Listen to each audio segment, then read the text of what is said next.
అందరికీ నమస్తే అండి. మా దొండపాదు చూడండి, పందిరి వేసేసాము.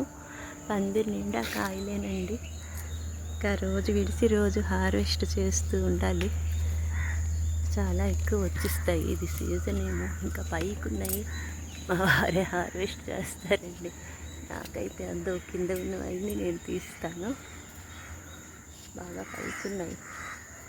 ఎత్తు పందిరి వేసేసాము, అందుకు అల్లుకుంది మొత్తం.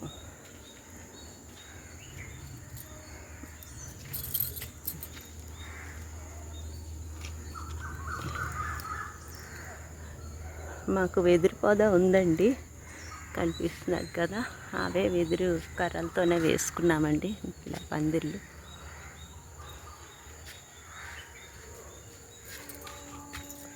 కాయలు హార్వెస్ట్ చేసేసారు మా వారు. ఇదిగోండి మా దొండకాయలు.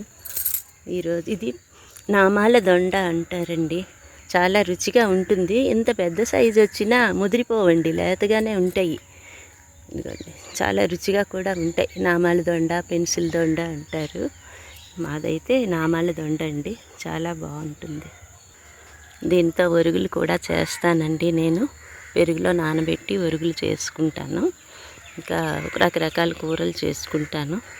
చాలా బాగుంటుందండి రుచిగా. ఈ కాయలు అయితే ఎవరికైనా ఇస్తూ ఉంటాము. ఈ చిన్న దొండ బడ్డులు వేస్తారు కదా, చిన్న ముక్కలు కట్ చేసి వేస్తే ఇది ఉంది కదా, ఈ గుంపు దగ్గర నాటితే చాలండి. ఇదైతే 30 ఏళ్ల క్రితం నాటిన మా నామాల దొండ అండి.